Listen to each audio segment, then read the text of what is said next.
program management meetings, a lot of work quantification. We had a lovely series of workshops with the CF, but those shall remain nameless because there's a lot to internally do before we make any announcements there. And ecosystem continues to grow by leaps and bounds. I think over 517 dApps are under construction. If you go to Cardano Nexus, CardanoCube.io, you can just see the remarkable ecosystem map and how quickly things are growing. And I just got a really special device. So as many of you know, I was at CES back in January, and I went to this lovely booth that had a dry EEG device that also combined photobiomodulation together. And I said, wow, that's incredible. So I said, are you selling it? And they said, well, for you, of course. So check this out. iSync Wave. And they didn't give it to me. I had to buy it. But basically, all you neurologists, doctors, biomedical enthusiasts, what it is a headset, and it's got 19 dry EEG leads on it. And if you look real closely, you'll see, kind of phase of the camera there, you see how the light shines a little bit. There's actually photobiomodulation LEDs connected to it. They're using it for the treatment of depression and other conditions. But what's really interesting is this may actually give you a statistically equivalent in the same order of magnitude reading that a wet EEG would do. So we work a lot with a company called Aspen Neuroscience, and they're going to do a cross comparison of the readout from this device compared to a wet EEG. And if it works, oh my, you might not get any goop in your hair. That's pretty cool. So I can't wait to try it out. I just got it to the office today. It came in straight from South Korea.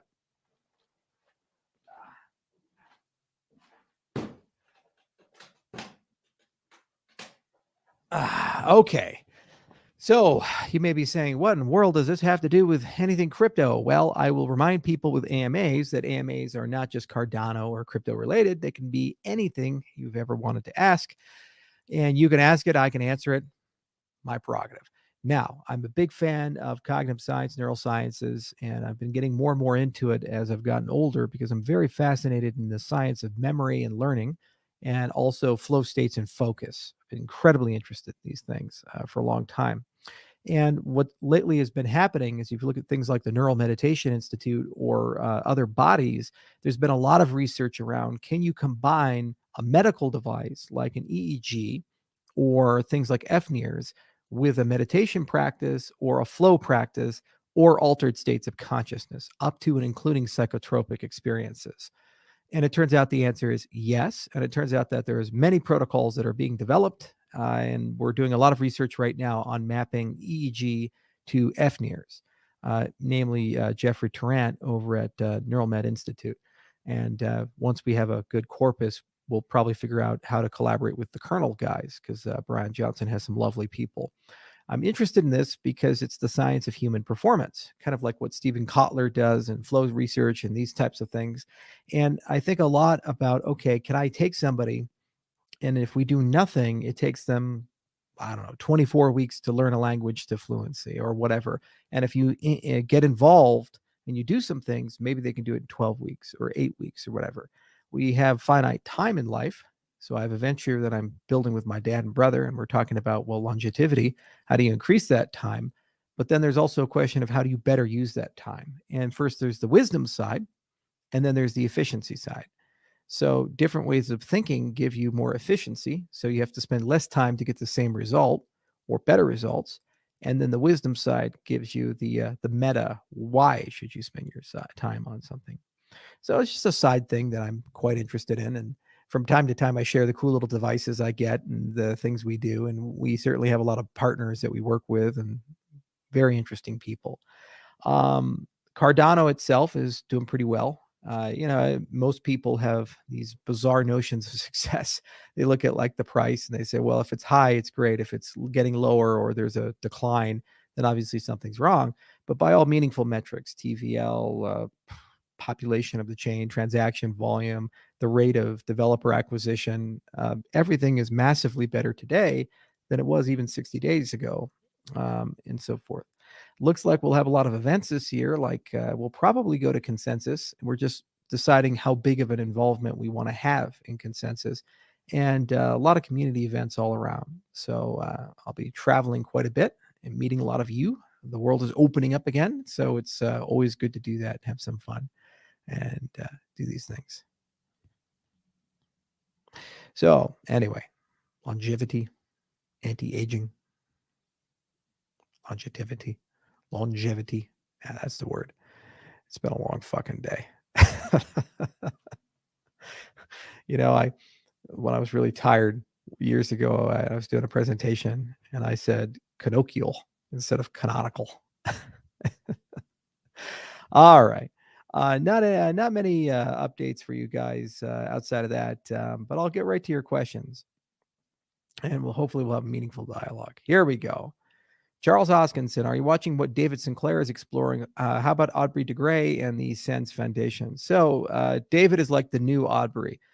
So years ago, when I was reading about this stuff, Aubrey was the guy, and he wrote books back in like 2007, 2008. And his whole argument was that maintenance could find a way to restore something or slow something down to a point where you could live a lot longer. And he identified different categories of what happens as you age, the breakdown of each of those categories. And so he published the book, and there was a little controversy, and he challenged his critics, and very proper academic dialogue, and they kind of fought each other into a stalemate. And what he did is he made this claim that if he set up a foundation and he had like I don't know, $100 million or something like that, he'd have sufficient funding to be able to get to kind of a longevity escape velocity. And the idea there is that for every year you age, they extend your lifespan by a year. So, essence, barring accident, you actually never die. Um, Aubrey has at times been a controversial figure, but he kind of started a really nice conversation. And in the academic circles at the time he started it, it wasn't considered to be a super interesting. It was kind of like AI has AGI and math has things like the Millennium Problems. They're super hard. They exist. People are aware of them. But people don't actually work on them because it doesn't really do much for your career. Well, anti-aging was the same to biology for a lot of people. It wasn't something that was sexy or vogue to study. You could do it in very simple organisms, but when you actually move to complex organisms, people say, well, it's too big of a problem. You're not going to solve anything. David Sinclair, on the other hand, did make a career out of doing that. I believe he's at Harvard, and he's written a few books. Lifespan is the one that people know him for. And David has a big anti-aging lab, and he's been involved in most of the big innovations that have occurred, like the statement that resveratrol may have an impact on aging, and namely that if you take it, it actually slows it down. Although there's bioavailability problems in practice and other concerns there. But also, I think he was connected to the NAD studies, and he's got all these mice that he plays around with, and he tries to tinker with their internal clocks. And recently, he's created a podcast where he goes over many of the things he discussed in Lifespan, in addition to the things he's learned since.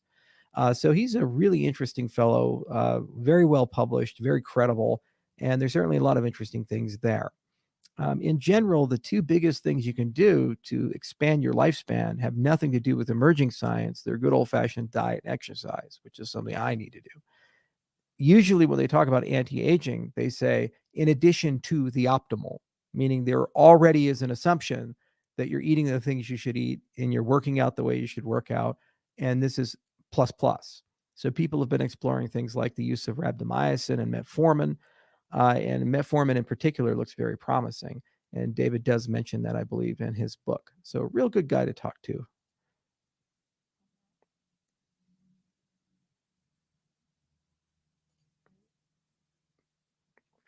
What is the status of sidechains to build cross-chain dApps? Are really missing out massive dApp ecosystem. Well, Milkomeda is about, and there's also Mamba project, and we should be able to make a meaningful update on Mamba at the end of the month. The last information I got, which was February, so I haven't checked up on that team in about 2 weeks, is that they were still slated for some form of a testnet here this month. So I will get back to you guys on that. For those of you who don't know, Mamba is a BFT Ethereum sidechain for Cardano. How we started is a testnet disconnected, similar to Catalyst being disconnected. Build up an ecosystem there, test the ERC20 converter, get great benchmarks, optimize, get good code quality, and then it's part of a broader sidechains agenda. Now, Cardano sidechains are really interesting. And the reason being is that it actually has a monetary incentive for ADA holders when a sidechain is released on Cardano.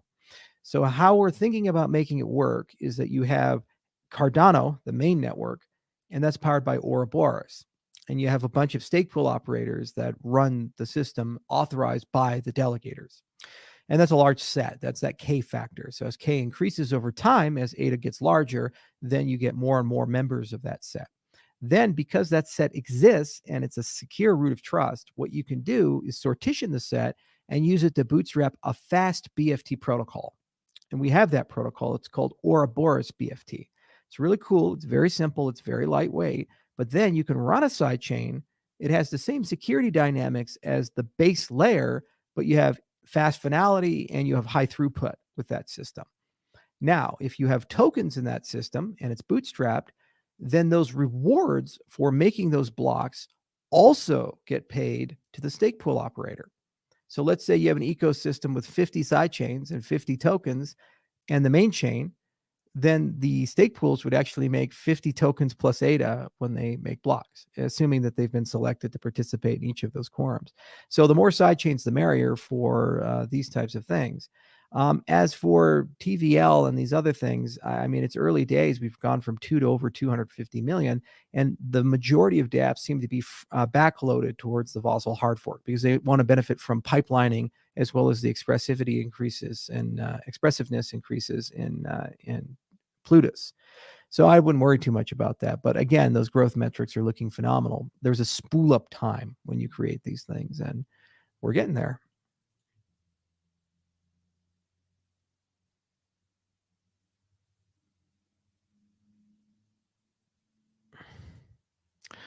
Is Vossel short for Vaseline because it will make everything smoother? No, it's short for Vossel Dobov, who was a really good fan of the Cardano ecosystem, a great human being, and an old friend of mine who perished last year. And so we wanted to honor him by naming one of the hard forks after him.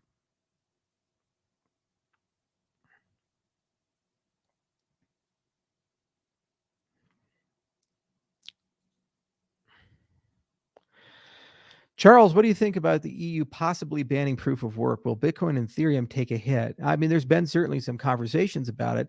It's puzzling to me because people in the proof of work world live in this bizarre reality where all the energy spent on Bitcoin doesn't seem to exist.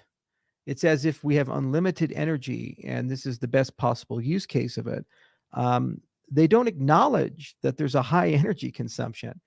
It's there, you acknowledge it. Now, they seem to conflate the idea that this is, in their view, useful or productive use of energy with the concept that we are at an energy deficit in the world. And what we're doing is we're taking the battery that millions, if not billions of years of vegetation gave us from fossil fuels, and we're rapidly expending that battery to power the entire world. We don't have a sustainable power grid. So we're running an energy deficit for production relative to consumption when you look at renewable to non-renewable sources. And part of that deficit now is the Bitcoin network. And so a lot of policymakers are saying, well, first we need to rebalance these things and make more or equivalent to what we spend.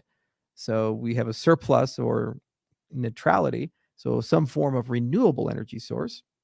Okay. And energy enters the system all the time. It's called the sun. And at the same time, we also need to conserve large energy expenditures.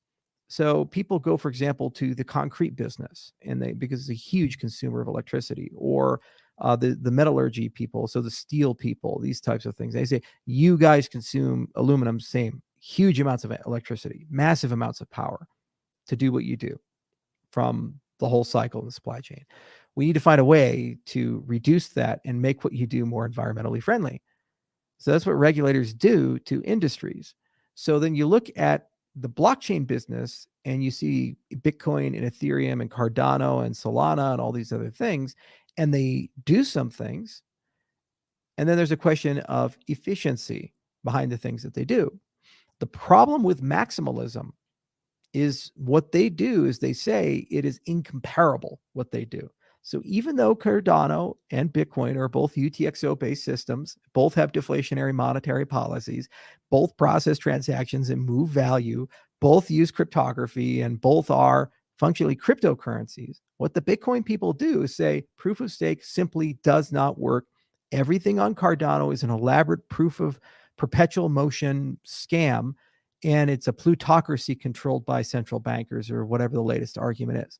In other words, we're not legitimate. We don't exist. We should be ignored.